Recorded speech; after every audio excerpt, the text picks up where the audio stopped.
الله يبسط الرزق لمن يشاء من عباده ويقدر له إن الله بكل شيء عليم ولئن سألتهم من نزل من السماء ماء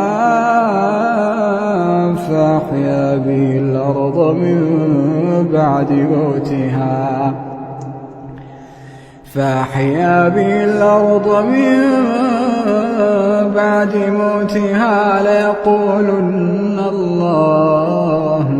قل الحمد لله بل أكثرهم لا يعقلون